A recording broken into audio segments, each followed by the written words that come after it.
A good definition is always great with anything because it allows us to understand what we're dealing with.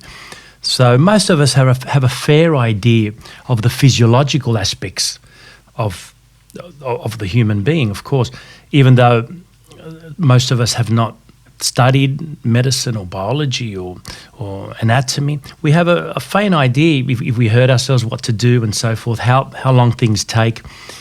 We tend to grow up knowing these things and learning from others. You know, if you hurt your ankle, then and rest it, put some ice and so forth. We roughly know. With psychologists, it is a little bit different because we're dealing with abstract terms.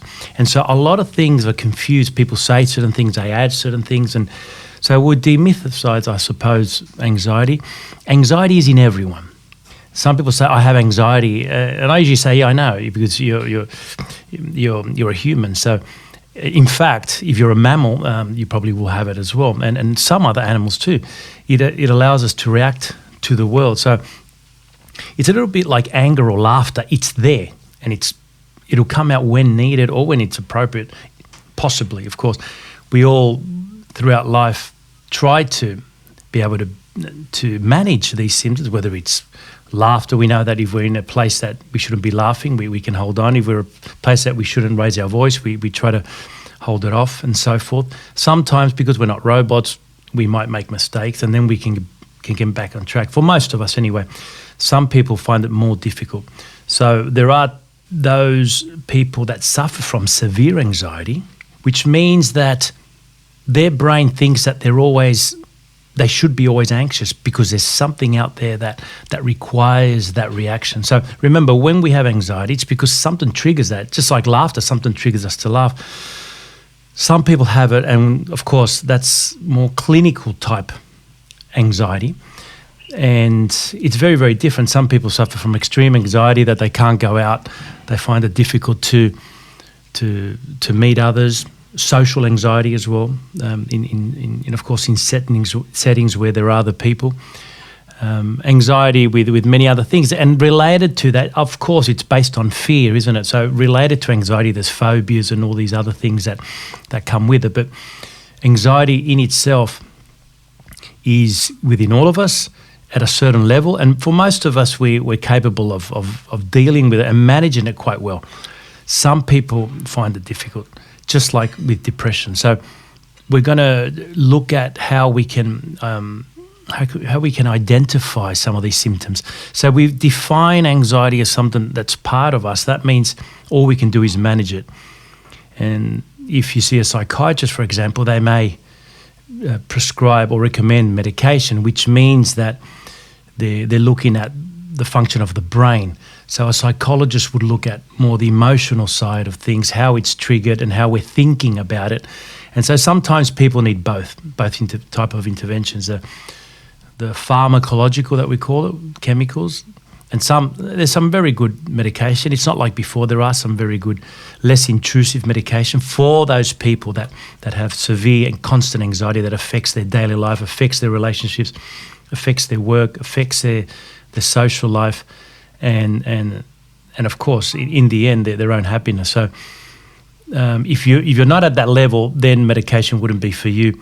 Sometimes a few techniques would help, and we're going to go into that because it's something natural. Then we're managing it, and therefore it's going to come back and it's going to go. A lot of people tend to feel that things aren't working because one, it's not quick enough, and two, they feel better, then suddenly they don't. Well, it's because life happens, and so when we're doing things, when we're conscious, when we're up, when we're not sleeping, when we're up, doing things, going to work, dealing with things, dealing with stresses, anxiety will come. You can't eliminate it, guys. So that's always a good step to start with, a good definition. If you know someone or for yourself, set yourself up for success, not for failure.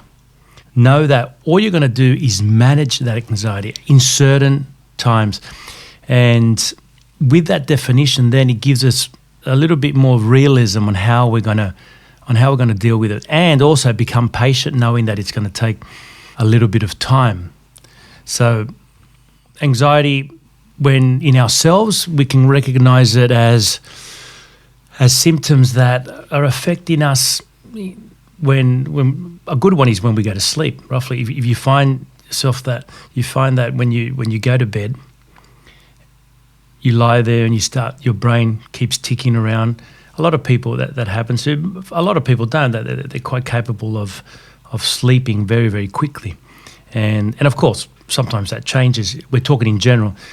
If you find that you're that type of person or know someone like that, it probably means that they are a little bit anxious, and it may not be related to anything specific. A lot of people tell me that there's nothing that's worrying them, but their brain can't shut down, and so that's not a bad start, because it's quite, in a way, quite basic form of anxiety.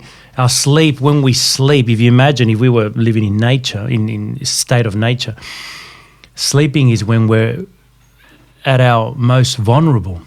So things have to be right to sleep for us to be able to get to sleep, know that we're safe, know that things are okay. If the brain senses something's not right, it's going to keep us awake. And the best way to keep us awake or keep us alert and vigilant is through anxiety. It releases anxiety. Say, hang on, no, we shouldn't be sleeping here because we're a bit worried about those noises or this thing that may happen tomorrow. So the brain doesn't really discriminate between a problem. It might give you a lot of anxiety over one little tiny thing. Just gives you just in case you need it. Then it's up to us, if you like. The brain's the organ. Us, we can call it the mind, if you like, when we intervene, for us to say, okay, now this is fine, I've got this under control.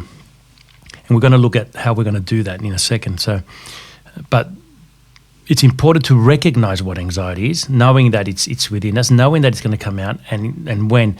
So through your sleep, that's a good one. You can ask someone too, if you know, if their sleep's been affected. They might fall asleep and wake up again. They might feel some heart palpitations. That's related. We call that panic attacks. The person feels that their heart, that they might feel that they're going to die. Some people feel that their heart's beating so fast that they're going to die and so forth. They can't breathe, shallow breathing. So the best thing for that is just really to get up and try to control your breathing and think positively, which we'll get into in a second. So your sleep during the day, you might find that with anxiety, if you are feeling a little bit of anxiety, it might affect also some of the domestic duties and more significantly some recreational activities that you do or were doing and stopped doing. Depression has that similar effect as well. So some people might say to me, well, I'm not depressed, I'm not sad about anything. So it probably is anxiety, and anxiety and depression tend to go together as well. If you think about it, if you're anxious, you don't sleep, or so if you don't sleep, or you've got to get up because your lack of sleep, you're less likely to have patience, and then you're less likely to do your exercises or make better choices with food and so forth, and that will cause you to be depressed because the next day you start again and so forth. You feel like you're in that cycle. So they are related, both of them, and anxiety can lead to depression. So that's something that we need to differentiate.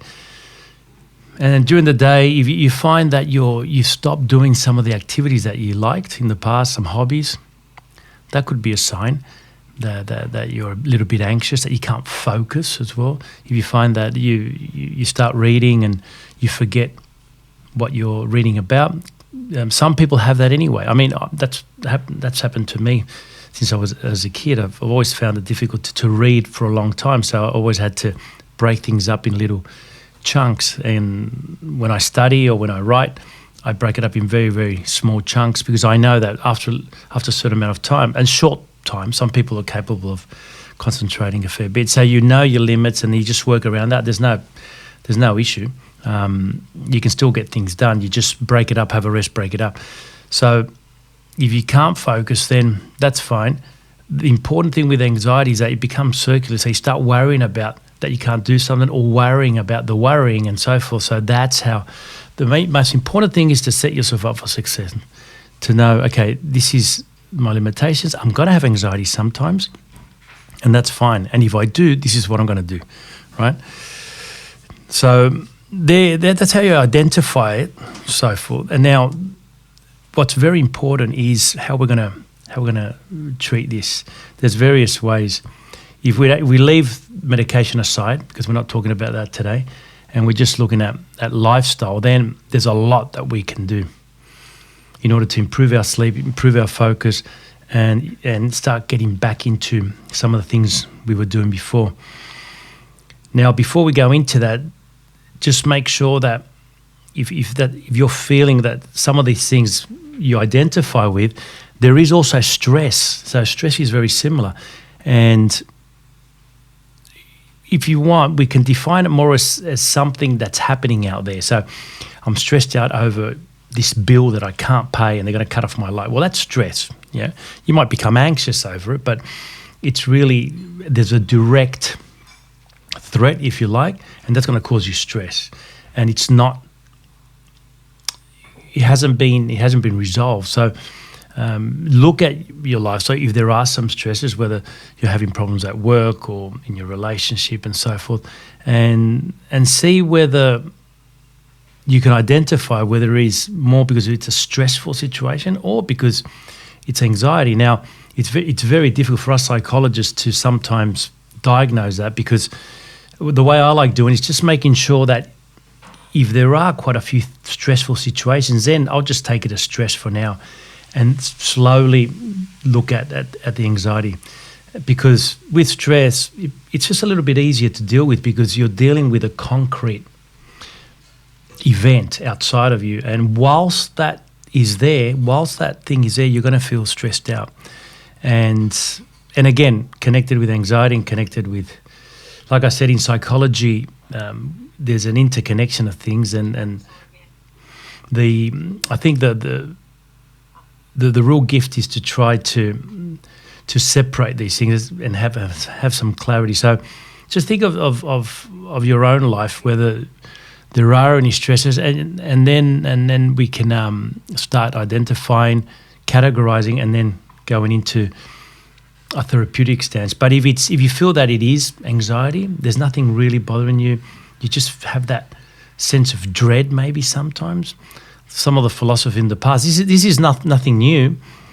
Kierkegaard in the 1800s, even Aristotle in 500 years BC talked about these type of symptoms, you know, and because it's part of our being. So, and for the ancient Greeks, it was very simple. You just have to study philosophy and get in contact with nature and follow a certain pathway and so forth.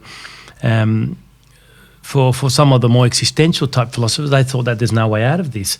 The only way, really, if you're alive, the only way to manage your anxiety is to know it, to know that it's going to happen. That's it. Because every time we make a decision, it causes us anxiety. Why? Because we make ourselves through decisions, and there's so many decisions we can make. We can decide right now to get up into the computer off and go for a walk, or stay, or you can have a banana. You know, there's so many things you can do, but you decide only one thing. So that creates a sense of anxiety, because you know, well, should I be doing this or not? And if I do this, am I going to be happy and so forth? So if you're alive, there's no way out of it.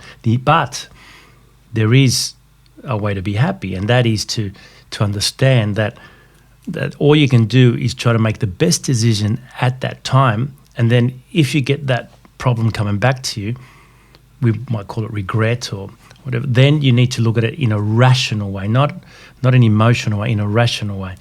So you'd look at it and say, okay, I did this because of this, and this at the time.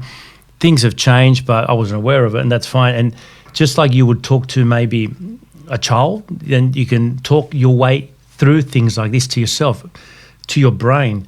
And that's what we call self-positive talk. That's the number one thing for anxiety. We call it self-positive talk. A lot of people do that. I mean, you don't necessarily need to be crazy to talk to yourself. The problem is if you hear somebody answer back, then that might be an issue. But if you talk to yourself in a positive way, and you say, okay, Carlos, I'm not going to worry about this. Tomorrow when I wake up, I'm going to ring Telstra and I'm going to ask them for an extension to pay that bill.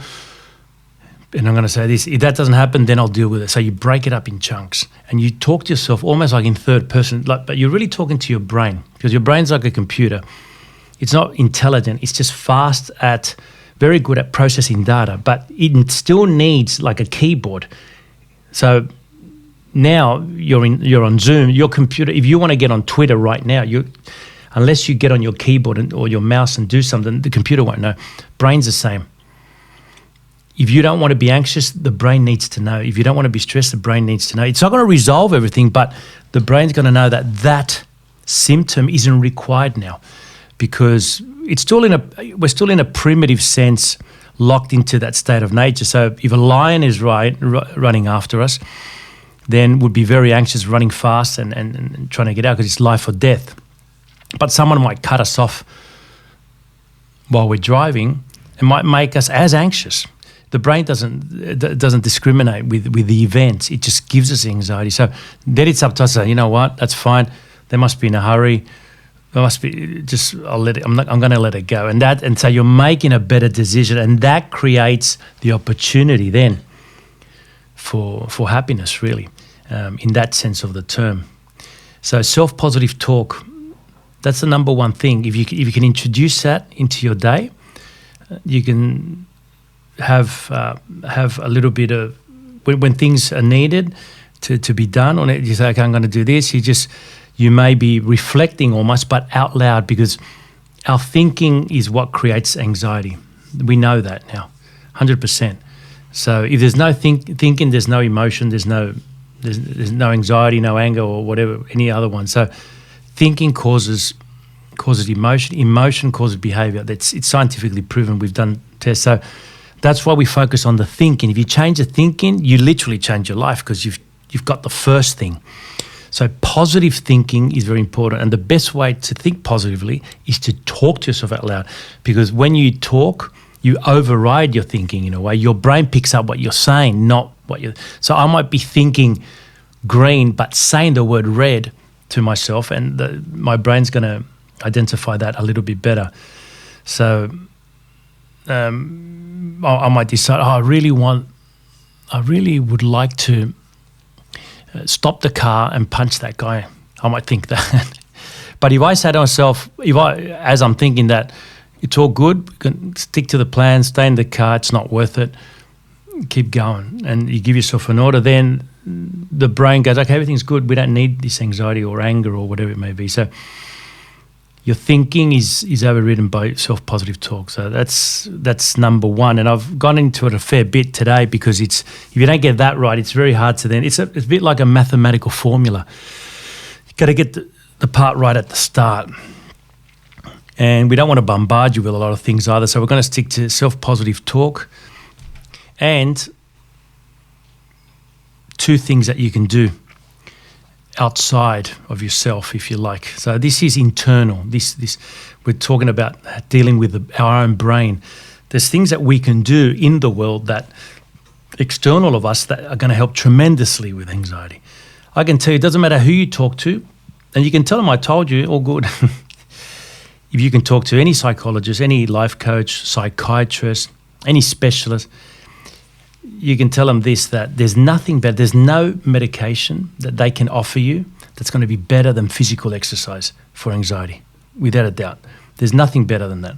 We're setting ourselves up for success knowing that, yes, I'm always going to have anxiety, that's fine. It's just at a certain level, and is it appropriate? Is it an appropriate reaction to whatever's happening or to our lives? And if we do have a little bit of anxiety, that's fine. You don't really need to treat it.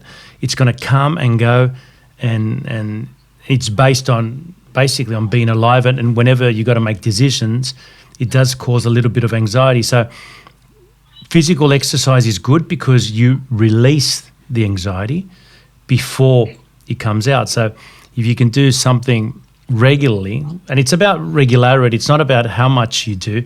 If you do 20 minutes a day, that's wonderful. But if you do it daily, that's going to help you tremendously because of the physiological aspect of it, of course, but also because of the routine that you're setting up for yourself. So if you have a good routine, you feel like you're more in control of your life because you know what time you're going to get up, you know what time you're going to go to bed, roughly the two things to start off with. Then you're roughly going to know what days you're going to go to work, what days you're going to be at home. But in between that, you're going to know that, okay, when I get home, I'm going to do this, and I'm going to go for a walk. And it's kind of like already set out. Why is that important? Because our brains love certainty. Anxiety happens through uncertainty mostly. We don't know what's going to happen. So if we create certainty in our lives as much as possible, because we can't control the future, literally, but we can manage it in a certain way by organisation and creating good habits, that we have certain control over what's happening, or at least enough for our brain to think, hey, we've got this under control. Now, tomorrow I'm going to do this, I'm going to do that. Sure, there are a few things I've got to deal with, but it's within the plan. It's in the plan. So having a plan is very important when you wake up in the morning. That's how you can intervene for yourself and maybe help someone else. Now, that takes us into a little bit of journaling, because if you do write your plan down, and I know it's a little bit sometimes tedious because you already know what's going to happen. I'm going to go to work tomorrow, and then but if you write it down, you give yourself a visual. Your brain loves that. Okay, I'm getting up tomorrow at 6, I'm having a shower, having breakfast, leaving at 7, working, I'm going to have lunch, I'm going to take this for lunch and come back, then I go for my 20-minute walk, I'm going to have a shower, I'm going to watch bit of television, I'm going to read, I'm going to go to bed at 9:30. So if you write that down, it'll take you 2 minutes to do, just in point form, then that would be something that you're giving yourself the serenity, and also a little bit you're already in a way, what you've done is you're going into the future in that sense. You're already setting up what's going to happen. To a certain degree, of course, there are factors in life that change things, that's fine. But you're already going forward and saying, okay, if this happens, I'm going to be doing this. A bit like a coach in sport. They try to look at most of the things that may or may not happen, but you can't cover everything. But if you're going with a plan, then you're going to have a far better chance of reacting to events that weren't part of what you wished for, because it's always going to happen. So there's always going to be things that are going to happen that are going to affect us. And so the beauty about this is that it takes you 2 minutes to write. You don't need anything too fancy. But if you get into that habit of journaling, rather than just write it down anywhere, get yourself a nice little book, get yourself a nice pen, and that's special for that. Take it with you, just write down what's going to happen that day, and then you can also use it for some reflective time and anything some ideas that you might come up with. It might allow you to become a little bit more creative, and that's another way of managing anxiety as well, your creative outlet. So not all of us are artists, but we have a creative part of our being that requires to be released. So it could be painting, writing, it could be making music, or those traditional type of art things, but it could be something quite different to that. Some people like going into the garage and making things out of wood, or gardening, for example. That's quite creative. Cooking, and so you might give yourself a little bit of, rather than have it as a chore, you look at it more as an opportunity for you to be creative. So you have your physical outlet, your creative outlet, and you'll tap into the future with your list. So those three things, just those three things on their own would be quite significant if you were to do it regularly. Now, if you do it tomorrow and then don't do it for a week, then that's not going to work. It's a bit like exercise. So the important thing about this is regularity, and don't get too worried that it's a lot of work. It's only difficult at the start, creating a habit. Then it's easier as we get along, because it becomes less thought of, a bit like driving a manual car, or a lot of us do things that seem quite simple, but for others may be difficult. I mean, talking a different language, of course, these type of things that we just do automatically, but that's because we've practiced it. And so that that work that you have to do at the start is not the same later on. So that's why people get a little bit disappointed. They don't want to continue because they feel that that's the same amount of energy they're going to have to put in. But it's not. There's a lot of energy putting at the start, a bit like first gear, and then you're eventually in fourth gear or overdrive, and you just go along, less energy and getting things done. But that's far better than actually living with anxiety. And not only that, it allows you an opportunity to have a bit more time for yourself, because once you're organised, that's going to help as well. You might have all heard people say that if you want to organise your internal world, organise your external world first. So I agree with that to a certain extent. So that's another thing you can do. Get your bedroom clean, your office clean, your paperwork nice and organised, because you walk into your office or your home or your bedroom, whatever it may be, and if things are a little bit unorganised, we feel it. It's one of those things. So that causes a great deal of anxiety. But if things are relatively where they should be, you do a clean out, you throw things that you don't need, very important in life. Travel lightly, my friends, and that's going to allow you a better opportunity to feel less anxious. But it's not going to protect you 100%. Nothing will, like we said. There are going to be opportunities for anxiety to come out, and there's going to be opportunities for us to be able to manage it at that time.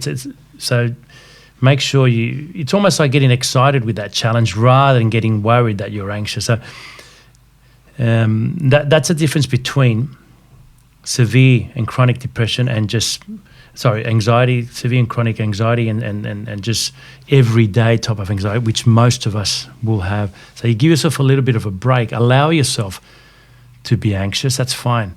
And make sure you intervene when needed. But if you've got that setup where you've got those habits happening, that routine, that self-positive talk, knowing that your thinking is going to change the way you feel, and intervening appropriately, then all those things put together are just going to allow you to have a bit more of a delay, if you like, between reacting, whether it's any other emotion like anger or anxiety is the same. You can delay that, but eventually it has to come out. So that's why we talk about physical exercise and creative outlet. Very, very important. So it seems like a lot of work, but it's not. All those words I've used, it's really just,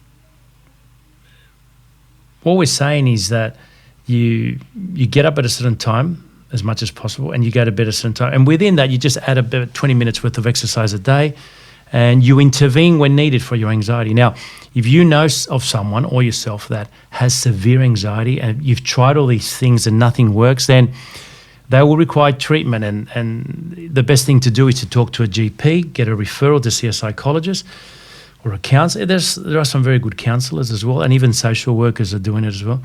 But I would go and see a psychologist, and then from there they may say, if they're good at what they do, they would say, look, this is a little bit out of my league. You require a psychiatrist because you need medication, or you require a combined approach.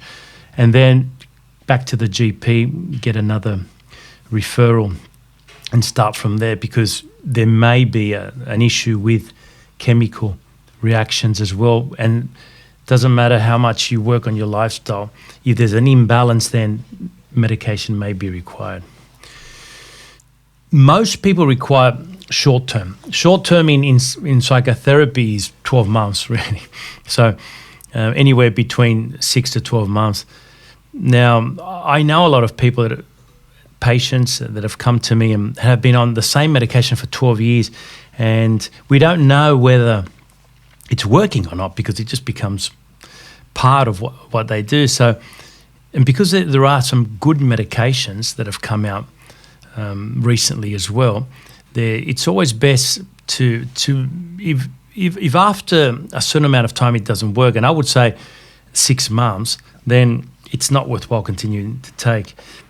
And when I mean work, I mean that it's just allowed the person the ability to manage their anxiety. It's not going to control their anxiety. And that's the difference between.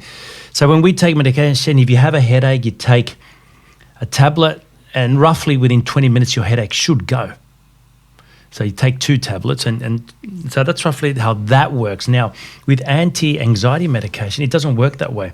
It needs to be in our system for at least 4 to 6 weeks before anything happens. And then mostly if I ask people, has it been working? It's been 8 weeks, for example. They say, I don't know. Already that's a good start because the way it works is by you not actually even knowing it works. So you shouldn't feel much different. If you feel different, it's usually a negative thing, like they feel nauseous, or sometimes it affects them the other way around. It keeps them awake. Because remember, the chemical of the brains are very different. And that's why, for example, recreational drugs and all these other things that people buy that aren't prescribed are very dangerous because it works very, very different to with a lot of people. So the best thing is to start with a low dosage, work up to about, to the main dosage within about 4 to 6 weeks, then wait another 4 to 6 weeks, that's 3 months, and see how we go. Now, if that person's saying, oh yeah, are you functioning? Yeah, well, I'm getting up, I'm going to work, but I'm still feeling, but that's fine. That's roughly how it's going to work. Now we need the lifestyle. Now, okay, let's do some exercise, let's do the self-positive talk, and that's going to create that's going to give you the rest that's required. But there's no medication that will resolve the whole thing. So I would say 12 months is about right, and then fade off it again. Maybe it takes 3 months to fade off. So you're looking at the worst case scenario, maybe 18 months before you be on it and fade off. Yeah. Yeah, children, you mean roughly like under 12, and teenagers. It does to a certain extent because obviously we all have the same makeup. Like I said earlier on, for those that weren't here, everyone has anxiety. All humans do. As a matter of fact, most mammals do, and other animals too. You know, we can sense it. We've done studies, and so because it's within us, then children are the same. So now the problem with children is that sometimes they find it difficult to tell you what they're feeling. So it's important for us to look at their symptoms and to know they may be anxious. But with children, obviously medication, only very, very severe cases, I would recommend that. And that would obviously be up to the psychiatrists themselves. Now, it's always good to get children starting young, doing good things and for themselves, having a good routine, getting up a certain time, doing a little bit of exercise. They may not understand why, or they may not want to do it because they prefer to do something else. But what we're teaching them is that a good balance in life is far better than not. So some kids are going to do one thing a lot more than other. You know, these days with gaming and technology and that, it's a little bit harder because a lot of kids are into that. And so, although if they're under 10, they probably shouldn't be. But if a lot of teenagers are, and they don't know that it's bad for them doing one thing, so we need to start showing them that a good balance is far better, and we know that, and that's the same anywhere, and it has been throughout all time that there's a focus on balance. Balance is the best thing for us. A bit of this, a bit of that, and so forth. So it's say you go to school, you eat certain things, certain foods for certain times, exercise when at a certain time as well. Now, the self-positive talk would work well because you just explain to them, look, just make sure we can talk ourselves into things. We can talk ourselves out of things too. A lot of the times we do talk ourselves into things, even as adults. And so just like that negative aspect of the brain can be tapped into, for example, we feel, oh, this is not going to work out. We're already setting the future. Oh, they're going to hate me when I do that, or they're not going to like me, or that person's not going to, and so forth. So we're already setting up, and the brain's going, okay, no worries, that's what you want. I'll make sure that happens. So the way we can do that is by doing the absolute opposite. So we can explain to the kids, yeah, why not? that whatever you say to yourself or however you think is going to affect the way you feel. They should know that from very little. That the way they feel starts off from what they're thinking about themselves. And it's wonderful. I mean, I wish when I was a kid someone had explained that to me. I thought till I was quite older that my happiness depended on everything outside of me, and I didn't realize that a lot of the way I felt was a starting point from within me, so that I had a lot more control in how happy I am than what I thought. I wish someone had told me that, because it would have made life a lot easier. So we get children understanding that, look, you have a lot more control of how you feel about something than what you think. Not totally, not 100%, but there's a lot that you can do. Start with not bringing yourself down, and then adding some positivity with the self-positive talk. Yeah, so that would work quite well. The other stuff, the routine's tough because kids have different type of lifestyles. The metabolism's different and so forth. But definitely I'll get into the educational part of things, of how the brain works, and the fact that we have more control through our thinking than what they would expect. If they have a physical problem, then obviously we have to work around. I think we talked about earlier on with focus and how sometimes when we're not focused, it's a sign of anxiety. And I was saying about my own self that I always found it difficult to concentrate for long periods of time. So what I did is just break it up in little segments and little parts. So especially if I'm studying or doing something that needs to be finished, like a report. Now, if it's doing something recreational, like writing a book or doing something for myself that doesn't require a deadline, then it doesn't really matter. But when something has a deadline and I know I need a certain amount of work to be done and I know I can't do it all in one go, then it has to be broken up. That's the only way, or else things don't get done. So with physical exercise, similar. We just have to break it down the best way possible. Now, if the person or the child has physiological, physical issues, then there's always ways that they can do some form of exercise. We have to find a way, and there are OTs and physiotherapists and fitness instructors that specialize on that type of stuff. So I would get that person viewed and assessed by someone that knows a little bit about that area, because it doesn't matter how much you do, because you can always increase later on, but I think despite our limitations, there's always something that we can do. Something's better than nothing. Yeah, that's right. And remember, it's the psychological aspect as well. So if you have a child, for example, that's physically limited or doesn't like doing it, or both, which is a problem. We know a lot of kids like that as well, and maybe some adults too. Then the physical aspect of it's easy actually, because once you do something, then the psychological aspect is a lot harder to try to lock that in. It's a mental attitude, isn't it? There's a guy that's running from Perth all the way to Bondi. He's going to get here in a few days. I don't know if you know that, but I follow him on Instagram. It's just crazy. He runs 100 Ks a day. He's been running for 43 days. So, he's locked it in. And I know when he was on day 5, I said to someone, he'll get there, because I could just tell. It doesn't matter, he'll crawl, but he'll get there, because it's already done in his head. He's created a future. Yep, I'm gonna run from Perth to, so he's collecting money on the way. Wonderful, for homeless kids and so forth as well. So but what I'm saying is that he's not doing it because he's better than us. He's doing it because his mental attitude was, I'm going to do it, done. It's locked in now, just got to go through the process, physical process of doing it. But the mental's done. That's the hardest bit. So we need to help people with the mental part of it. But with kids, it's hard, because unless it's something they really want to do, they don't lock it in. So start off with a little bit. And once they'll start getting excited about, hang on, I feel a little bit better, or people have noticed that I look better, or whatever it may be, and you'd be surprised. I've seen some incredible changes in people. But the important thing is we all have our time. We all have our time. I think, in life. And so some of us do things a bit quicker. And like I said, especially kids, I see a lot of kids and adolescent kids.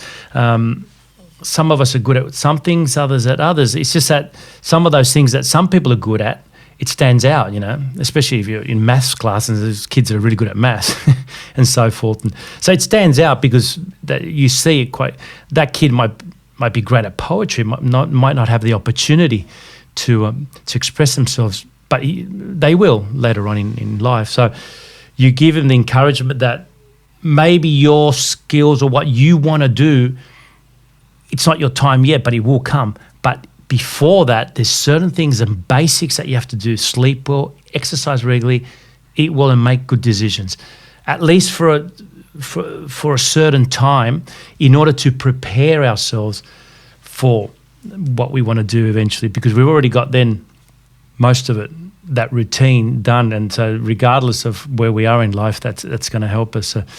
And it encourages them to know that eventually their time may come, but they have to be prepared for it. They can't let themselves go too much. Yeah, no, it's interesting. I mean, I do this every day, not Zoom meetings, but work with people every day. And I'm still surprised when I talk to people how incredible that they've done, because I know how difficult it is to achieve absolutely anything in life. So one little bit is one little bit forward, and that's great. And allow them to feel excited about continuing themselves, and they will make it happen once they want to. The best thing for that type of situation is removing yourself from wherever you are. So if you're in the kitchen or you're outside or wherever you may be, and you feel anxious, the best thing is to stop what you're doing and to remove physically yourself out of that room, preferably outside where there's fresh air.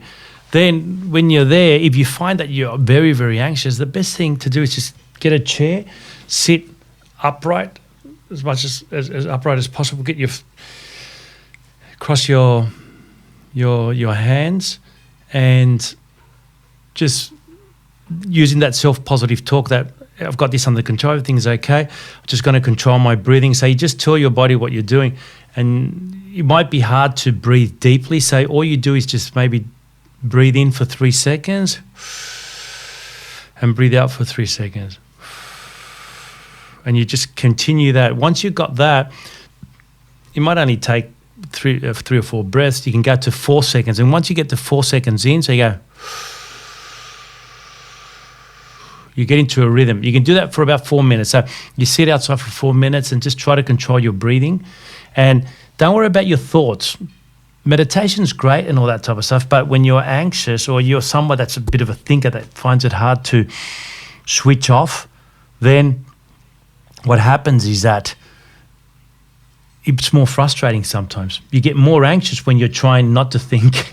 So meditation, the definition of meditation is to not think, is to have no thought.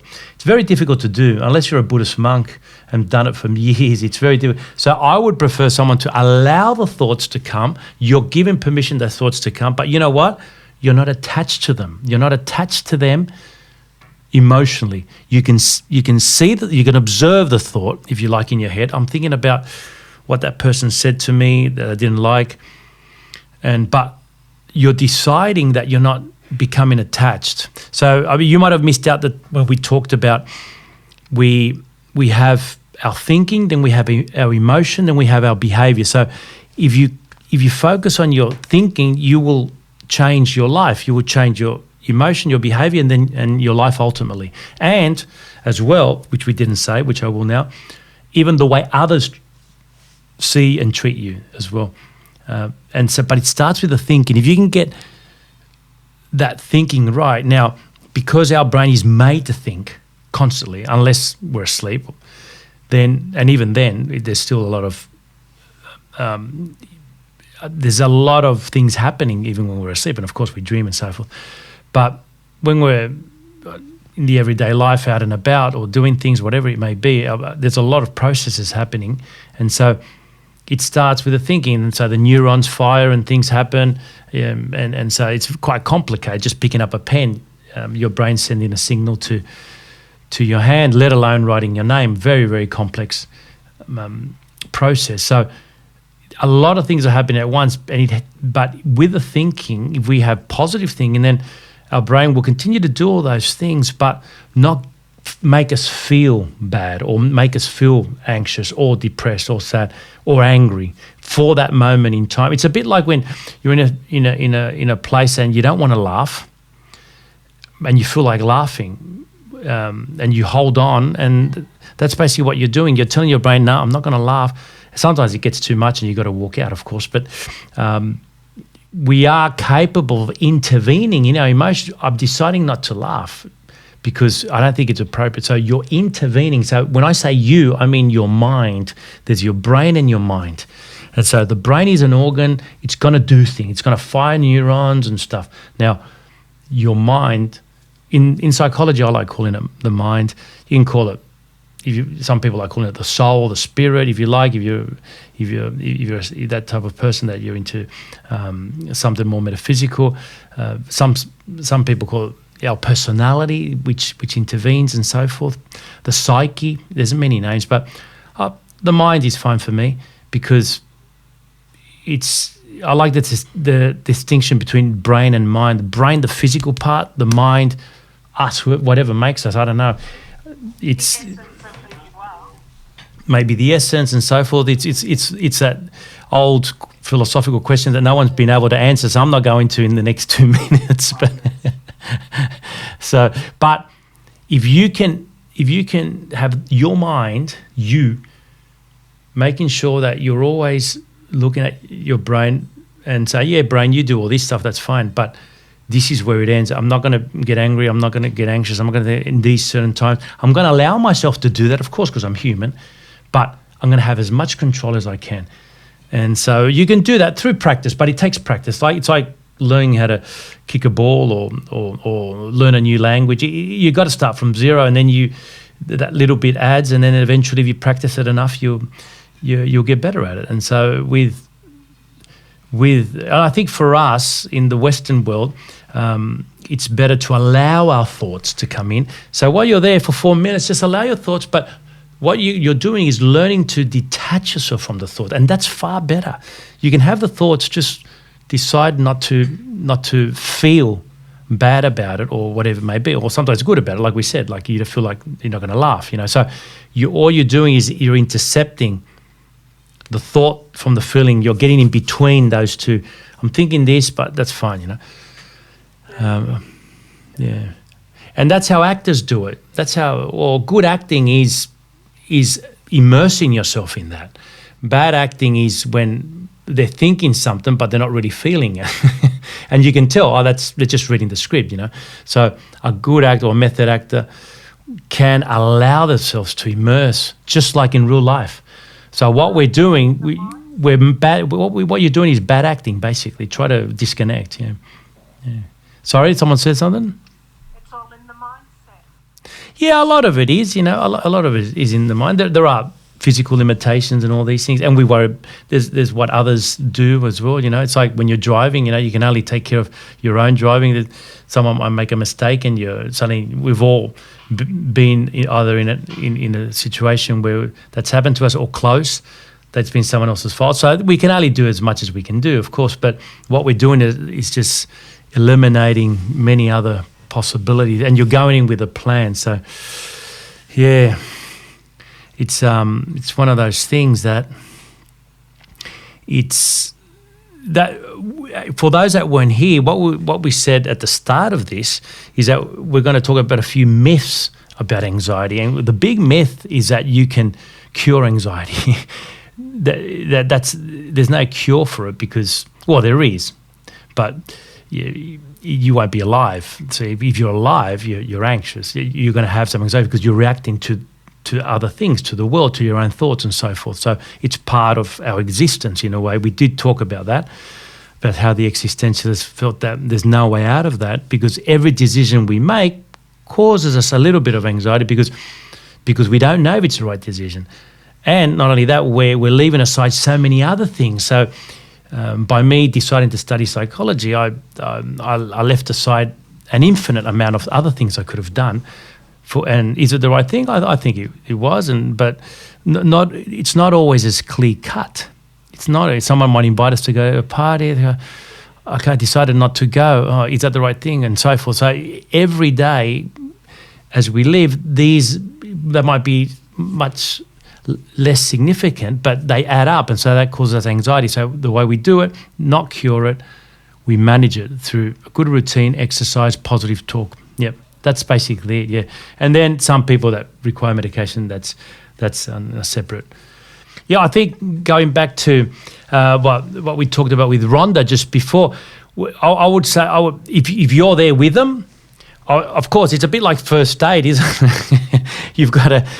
One is, I mean, if they're panicking, first things first, what are they panicking about? Maybe they're seeing something you don't. Maybe they're seeing a truck coming towards you or something, and so they're panicking and want to get out. So make sure that there's nothing that they're actually reacting to that you need to also react to as well. So that's the first thing that I would be looking at.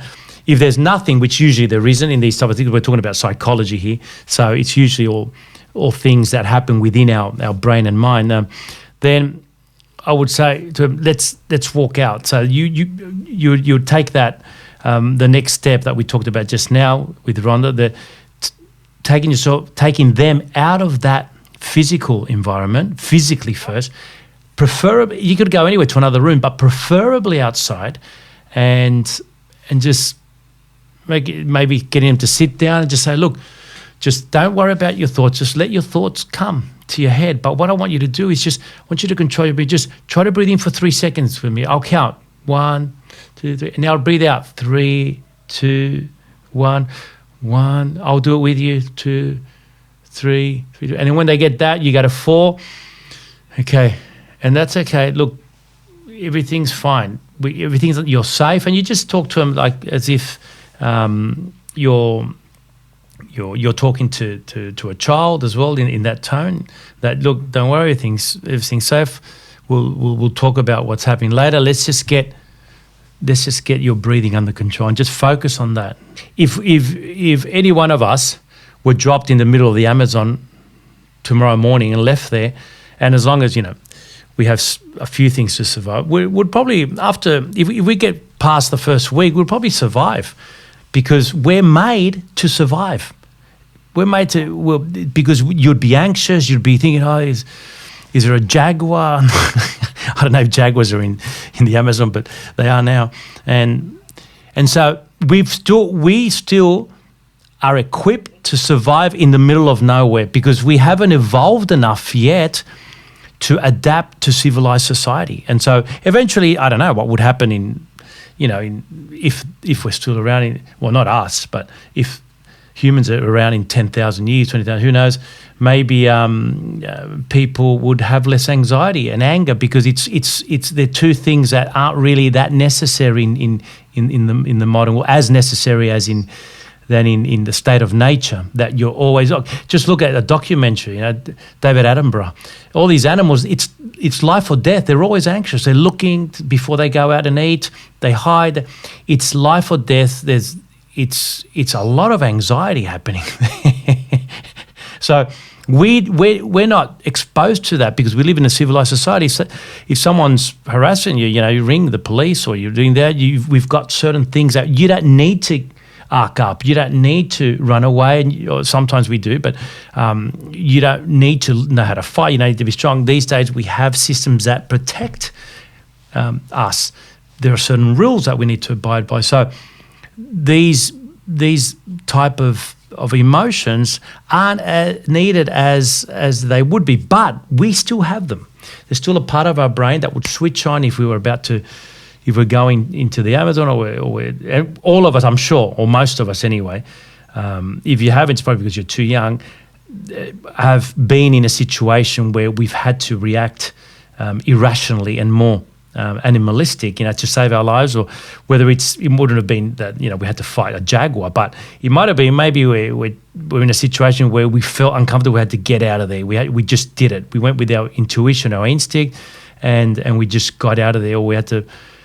And sometimes even fight our way out of it if if you've lived a little bit, I'm sure you've been in a situation where it's been touch and go. So, and we're capable of doing that. And there's many scenarios of people reacting in a certain way that saved their lives. They've done what they had to do. There are some philosophers that believe that there's two big subject matters in the life of humans: love and fear. And so fear would be the mother of all the negative side of things, and definitely anxiety in that sense would be based on fears. So yes, and we said that actually we will have phobias that are based on fears. And I would say personally, my own perspective would be that it's almost a fear of the uncertain. Yep. And not knowing and understanding, if you like, that we can never know. Doesn't matter how much we try. We live because the way we exist, we can never know the future. That's why if you've ever studied the laws of probability, either at school or wherever, there is no such thing as 100%. There's nothing that is 100%. Why? Because, and when I talk to young people too, I try to get them involved quite young in creating as much certainty as I can in their life. That's why a plan for tomorrow is wonderful. Start off with that. It's a good start because you're creating some certainty at least. And that's why, look, and uncertainty can be quite thrilling too. That's why we watch live sport. Are we going to win? And so, I mean, I don't know, there's many people that enjoy watching any game that they know the result already. It defeats the purpose. I don't like watching a movie twice because I like the twists and so forth. And so there is that mixture of fear when it's got to do with us as well, but also a little bit of excitement of what could happen. That's why we travel. That's why we backpack, and that's why we do certain things as well that seem to be irrational, maybe, but. And as we said before, we also have to take care of how other people behave in the world. So we only can control to a certain extent, but we have to predict as well, and not put ourselves in situations that are too difficult to get out of. And so enough adrenaline, but not so much that it can cost us big time. So yeah, that's life, I think. I mean, but definitely fear. I think fear of the uncertainty. 100%. Yeah, it depends. Some people just find it easier because of their personality, because of their own education. And so there's a lot of things that go into place. But all of us have the ability to at least start changing that to a certain extent. And why not? Why not do the best you can?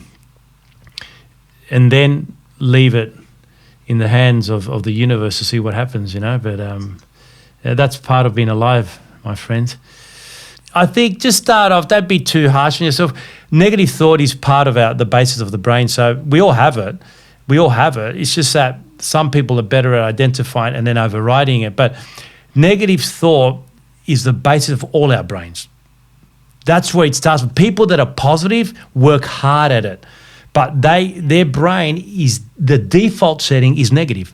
Why? Because it makes us more conservative. That's all. We take less risks, less things. So we become more anxious, more vigilant, and so forth. And so we override that when we jump from a rock into the lake. Oh, I've got anxiety. Should I do it or not? Your brain's saying, nah, don't do it. You're mad. It doesn't understand fun. But then you do it. You convince your brain that it's great and you want to do it again. And so it's a little bit like that. The starting point is negative, but just make sure you know that. You're not going to change that. The best way to and I'll finish off with this, the best way to explain it's a bit like a garden, right? You take care of your garden, you plant stuff, you water it, you put all this stuff in it and sprays and stuff, and the weeds always come out, That's a default setting. The weeds are like the negative thoughts. They're the weeds of the mind. Doesn't matter what you do, they're going to come out and they thrive, whether it rains or it doesn't. And the other ones, you take care of them, and you've got to take care of them for them to survive. So they're the positive thoughts. Yeah, the weeds are going to come out because that's the way gardens work. That's how life happens. Weeds, they're made for that. They're made to come up, to pop up everywhere. That's the nature of a weed, So The nature of our brain is to be negative, because if we were in a state of nature, it would survive longer because we're more conservative. But because we're not, we have to teach our brain that we don't need it, and it's fine to take calculated risks.